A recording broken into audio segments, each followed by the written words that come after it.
Hello hello hello. तो welcome to daily current affair newspaper. ठीक है, आज आपका 5 सितंबर 2023 आपके सामने द हिंदू है। तो चलिए पहले न्यूज़ से स्टार्ट करते हैं। देखिए, पहला न्यूज़ आपका बनता है कि चाइनीज़ प्रेसिडेंट जो है शी जिनपिंग वो अटेंड नहीं कर रहे हैं G20 समिट को। ठीक है, अब ये G20 समिट को अटेंड नहीं कर रहे, इसका देखिए बहुत सारे रीज़न हो सकता है। देखिए, हम जो देख रहे हैं ना, हाँ देखो, आपको पता होगा कि 2020 यानी 2020 में क्या हुआ था जी।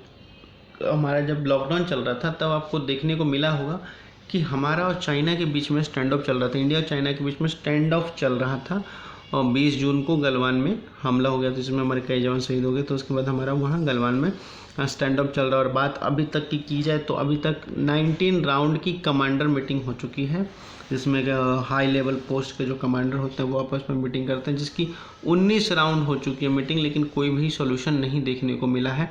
और उसके बाद ही पिछले कुछ दिनों पहले आपको देखने को मिला होगा कि ब्रिक्स समिट हुई थी, जिसमें भारत के प्रधानमंत्री मोदी जी और चाइना के प्रेसिडेंट शी जिनपिंग वहाँ गए थे और उन दोनों के बीच कोई बायलैटरल मीटिंग हुई थी। ठीक, उसके बाद क्या हुआ कि चाइनीज़ प्रेसिडेंट वापस आते हैं अपने कंट्री और उसके अगले दिन चाइना अपना न्यू मैप लॉन्च करता है, जिसमें चाइना अरुणाचल प्रदेश के एरिया को और शी जिनपिंग एक्साई चीन के एरिया को अपना एरिया में दिखाता है, अपने कंट्री में दिखाता है। ठीक, जिसके बाद इंडिया उस मैप को रिजेक्ट करता है। ठीक, और उसके बाद साउथ चाइना सी को भी उस मैप में उसने चाइना ने अपना दिखाया था। तो मलेशिया उस मैप को रिजेक्ट करता है, इंडोनेशिया उस मैप को रिजेक्ट करता है, फिलीपींस रिजेक्ट करता है और टर्की इस मैप को रिजेक्ट करता है और ताइवान भी। ठीक, तो यानी ये सारे लोग मैप को एक से एक बढ़ के रिजेक्ट। थोड़ा सा तो कह सकते हैं कि चाइनीज़ के पास, थोड़ा चाइना गवर्नमेंट के पास अब क्या है, थोड़ी सी प्रेशर बिल्डअप है, क्योंकि इंडिया अगर अकेले इसको रिजेक्ट करता तो थोड़ी सी एक इशू होती कि नहीं है अलग, लेकिन बहुत सारे कंट्री उसके आपस में जो उसको रिजेक्ट किए हैं और कुछ कंट्री के साथ उनके ट्रेड कह सकते हैं, उनके बिजनेस पार्टनर अच्छे रहे हैं, जिसके बावजूद उसने रिजेक्ट किए हैं। तो थोड़ा सा ये टफ देखने को मिल रहा है, इसलिए वो कहा जा सकता है कि वो नहीं आ रहे हैं। ठीक, और जिसके कारण जो है आपके अमेरिकन प्रेसिडेंट हैं जो बाइडन, उन्होंने भी थोड़ा डिसअपॉइंटमेंट दिखाया कि वो क्यों नहीं आ रहे हैं। ठीक है, तो ये रहा ये इस आर्टिकल में। चलते हैं अपने नेक्स्ट आर्टिकल को।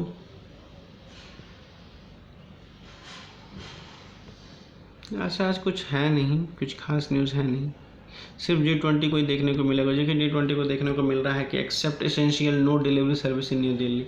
अगर एसेंशियल सर्विसेज है तभी आपके न्यू दिल्ली में डिलीवरी में जैसे मिल सकती है, बाकी नहीं तो कोई डिलीवरी नहीं है। जैसे आपको कोई फ्लिपकार्ट अमेजन से आप कोई ऑनलाइन चीज़ मंगाते हैं, अगर वो एसेंशियल है तो आपको डिलीवरी होगी, otherwise no chance for delivery. ठीक है, ड्यू टू सिक्योरिटी रीज़न, क्योंकि G20 समिट इंडिया में दिल्ली में हो रहा है और कम से कम 29 कंट्री के लीडर आने वाले हैं, तो थोड़ी सी सिक्योरिटी तो रहेगी।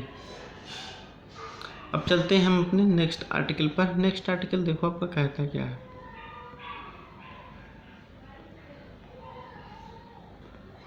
आज कुछ खास आर्टिकल है नहीं वैसे।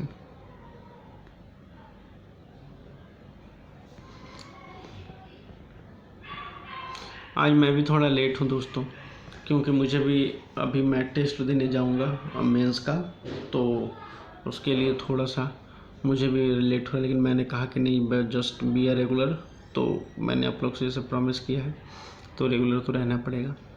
तो मैं आपको बेसिक जो इम्पोर्टेंट्स आर्टिकल्स हैं मैं उनको करवा देता हूँ आपके पास डिस्कशन।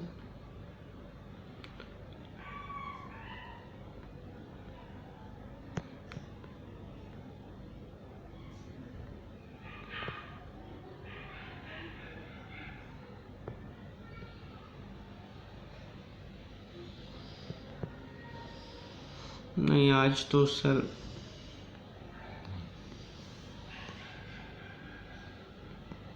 ये अदिति के बारे में तो हमने पहले ही देख लिया पिछले। आपको अगर नहीं आपने नहीं देखा होगा तो डिस्क्रिप्शन सेक्शन में आपको लिंक मिल जाएगा, वहाँ से जाकर देख लीजिए। हमने इसको पहले ही अलग से डिस्कशन करा चुका है। ठीक है,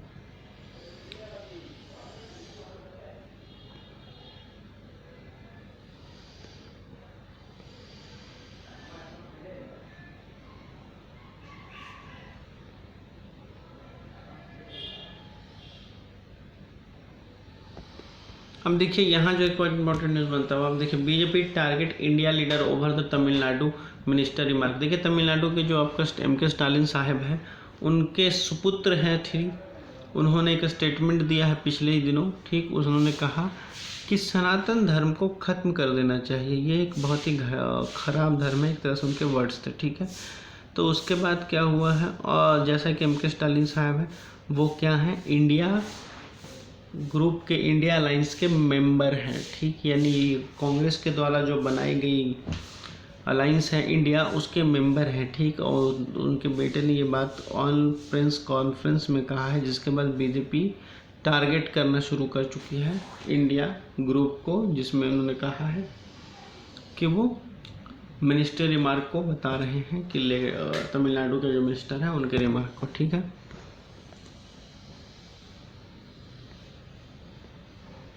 यहाँ आपके डिफेंस मिनिस्टर जिन्होंने कहा है कि उदयनिधि मस्ट अपोलोजाई, उन्होंने कहा है कि उनको ज़रूर माफ़ी मांगनी चाहिए, ठीक है।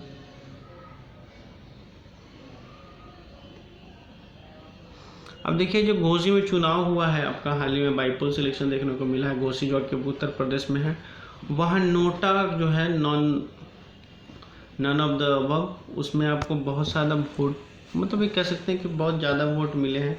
और इसकी एक अपील की भी गई थी आपकी कहाँ, बीएसपी यानी मायावती की जो पार्टी है, उसने अपील की थी कि प्लीज़ सपोर्टर की टेल, अपने सपोर्टर को कहा था कि नोटा के बटन पे बटन दबाइए, तो ये उन्होंने कहा था, ठीक।